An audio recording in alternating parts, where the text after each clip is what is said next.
बिस्मिल्लाहिर्रहमानिर्रहीम। अस्सलामुअलैकुम वरहमतुल्लाहि वबरकातुहू। Welcome back to my channel cooking with Malik family. जी तो व्यूअर्स, कैसे हैं आप? उम्मीद करती हूँ आप बिल्कुल ठीक ठाक होंगे। अल्लाह ताला के फ़ज़ल करम से अपनी ज़िंदगियों को अल्लाह ताला की रहमतों के साए तले भरपूर तरीके से गुजार रहे होंगे। अल्लाह ताला की ज़ात अपना करम हमेशा आप पर बनाए रखे, आमीन। जी तो व्यूअर्स, आज मैं आपके लिए लेकर आई हूँ बहुत ही यूज़फुल सी एक रेसिपी, जिसे आप विदाउट ऑयल बनाएंगे तो ये इंशाल्लाह ताला इतनी यूज़फुल है कि आप एक बार इसको बनाएंगे तो इंशाल्लाह आप इसको बार बार ऐसे ही बनाएंगे।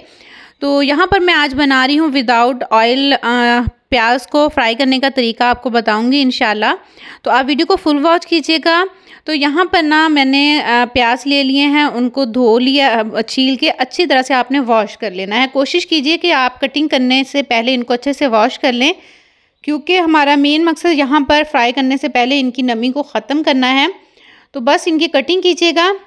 फिर अगर आपके पास ऐसे कोई प्याज को स्लाइस करने वाला कोई भी ऐसी कटर है तो आप उसके साथ स्लाइस कर लें, क्योंकि हमें इवनली कटिंग किए हुए प्याज चाहिए और बारीक चाहिए। तो अगर नहीं है तो फिर आप इसको छुरी से भी कर सकते हैं। ये देखिए जिस तरह से मैं कर रही हूँ, तो आप इसको छुरी से भी बड़े आराम से इसके स्लाइस बना सकते हैं। ज़रूरी नहीं है कि आपके पास कटर नहीं है तो आप इसकी कटिंग नहीं कर सकते। तो ये देखिए माशाल्लाह से कितनी ज़बरदस्त सी इसकी कटिंग हो रही है। तो इसी तरह से हमने सारे प्याज की कटिंग कर लेनी है।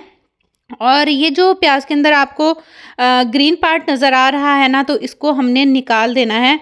ये हमने बिल्कुल भी इस्तेमाल नहीं करना। और वैसे भी आजकल जो प्याज आ रहे हैं तो ये ऐसा तो हो ही नहीं सकता कि किसी प्याज में से ये ना निकलें, ये तो मस्त निकलते हैं।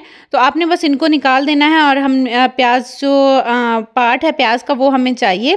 तो इस तरह से हम सारे प्याज को स्लाइस में कटिंग कर लेंगे। तो आप देखिए कि मैंने इनको कटिंग करने के बाद वॉश नहीं किया, इनको मैंने कटिंग करने से पहले ही इनके छिलके उतार के अच्छे से वॉश कर लिया था। तो यहाँ पर सारे ही प्याज हमारे माशाल्लाह से कटिंग हो चुके हैं। और बस आपने अब करना क्या है कि इनको हाथों से इस तरह से सेपरेट कर लेने हैं। इनके जितनी भी लेयर्स हैं ना प्याज की, वो हमने सेपरेट कर लेनी है इस तरह से मसल के, ताकि इवनली सारे जो लेयर्स हैं वो सेपरेट हो जाएं। क्योंकि हमें इकट्ठा प्याज नहीं चाहिए, तो इनकी लेयर्स हमें चाहिए। जितनी अच्छी लेयर्स आप कर सकते हैं इनकी सेपरेट कर दीजिए, ताकि हमें इनको फ्राई करने में आसानी हो। तो ये देखिए माशाल्लाह से मैंने ये सारी ही लेयर्स सेपरेट कर दी हैं और ये बड़ी अच्छे से सेपरेट हो गई हैं।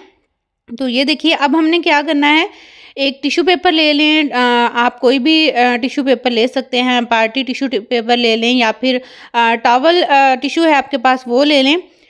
तो आपने बस प्याज को इसके ऊपर फैला देना है, ताकि जो प्याज की एक्स्ट्रा नमी है ना वो सारी टिश्यू जज़्ब कर ले और इसके अंदर से वो सारी ख़त्म हो जाए।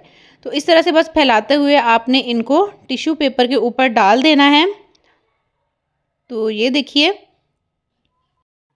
अब हम क्या करेंगे कि जिस तरह हमने इनको टिश्यू पेपर के ऊपर फैलाया है, इसी तरह से हम टिश्यू पेपर के पीसेस कुछ और लेंगे और उनको हम इसके ऊपर डाल देंगे, ताकि नीचे से भी प्याज की नमी अच्छे से जज़्ब हो जाए और ऊपर वाली साइड से भी प्याज के ऊपर जो नमी है वो टिश्यू पेपर के ऊपर जज़्ब हो जाए। और इसको थोड़ा थोड़ा सा हम प्रेस करते जाएंगे, ताकि प्रेस करने के साथ साथ अंदर से सारी नमी निकल जाए प्याज की। और आप यकीन करें कि जब आप इसको इस तरह से करेंगे ना तो आपके लिए बहुत ही आसान हो जाएगा। और ये देखिए जैसे जैसे मैं प्रेस कर रही हूँ ना, तो ये प्याज के अंदर जो नमी है वो टिश्यू पेपर में आ रही है और आप साफ देख सकते हैं कि ये टिश्यू पेपर गीला होना शुरू हो गया है। तो ये देखिए, तो आपने भी बिल्कुल ऐसे करना है। और अगर इस पॉइंट पर मेरी वीडियो आपको अच्छी लग रही हो तो प्लीज़ मेरी वीडियो को लाइक ज़रूर कर दिया करें और अच्छे से कमेंट कर दिया करें। और चैनल पर नहीं हैं तो प्लीज़ चैनल को सब्सक्राइब भी ज़रूर कर दीजिएगा। और जिन्होंने पहले से कर दिया है तो अल्लाह ताला उनको ढेरों ढेर जज़ाए खैर दे, आमीन। तो यहाँ पर ना मैंने इनको थोड़ा सा प्रेस करने के बाद 15 से 20 मिनट के लिए छोड़ दिया था ऐसे ही। तो अब मैंने जब इनको हटाया है टिश्यू पेपर को, तो आप देख सकते हैं कि टिश्यू पेपर के अंदर सारी ही एक्स्ट्रा नमी आ चुकी है। तो अब हम एक नॉन स्टिक का पैन ले लेंगे और उसको हमने चूल्हे पे रख देना है और प्याज को हमने इसके अंदर ऐसे डाल देना है। और तवे को हमने गरम बहुत ज़्यादा नहीं करना, ऐसा ना हो कि प्याज को डालते ही एकदम से इस पर कलर आना शुरू हो जाए, तो फिर ये क्रंची नहीं बनेगा। कलर तो इस पर आ जाएगा लेकिन क्रंचीपन नहीं आएगा। तो अब हमने इसको हिलाते हुए अच्छी तरह से फ्राई करना है। इसके अंदर जितनी भी एक्स्ट्रा नमी है वो हमने ख़त्म करनी है। और आप देख सकते हैं कि तवे में मैंने ऑयल बिल्कुल भी नहीं लगाया। और प्याज को आपने फैलाते हुए डालना है और मीडियम से लो आंच पर हम इसको ये सारा काम करेंगे ताकि आहिस्ता आहिस्ता प्याज पर कलर आए।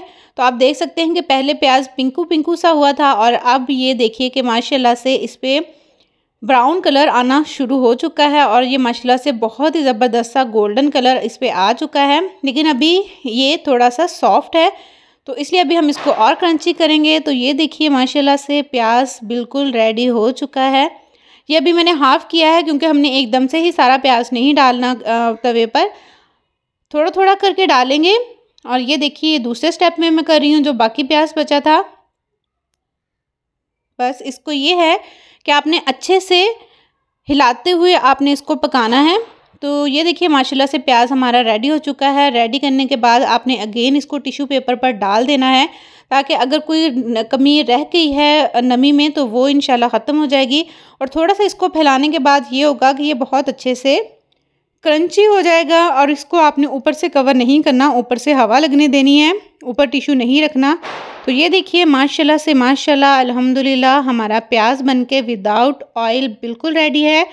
तो आपने भी इसको ज़रूर बनाना है, ट्राई करना है, फीडबैक देना है और अच्छे से कमेंट करने हैं। और बस ये है कि बेल आइकन को ज़रूर प्रेस कर दीजिएगा ताकि हमारी आने वाली नई वीडियो झटपट से आपको फ़ौरन से मिल जाए। जाते हुए हमेशा की तरह यही कहूँगी, खुश रहें, खुशियाँ बांटें और लोगों के लिए आसानियाँ पैदा कीजिए। अपनों के लिए जब भी कुछ बनाएं दिल से बनाएं, प्यार से बनाएं, उसमें ढेर सारा प्यार शामिल करें तो वो चीज़ इंशाअल्लाह ताला बहुत ही ज़बरदस्त बनती है क्योंकि आपका ढेर सारा प्यार जो उसमें शामिल होता है। अल्लाह ताला की ज़ात आपके, मेरे और हम सब के रिस्क में ढेर सारी बरकत अता फ़रमाए, आमीन। अपना बहुत सा रखिएगा ख्याल, मेरा कीजिएगा इंतज़ार। मैं आऊँगी इंशाअल्लाह ताला किसी नई और अच्छी रेसिपी के साथ। तब तक के लिए अल्लाह ताला की ज़ात आपका, मेरा और हम सब का हामी और नासिर हो। टेक केयर, अल्लाह हाफिज़।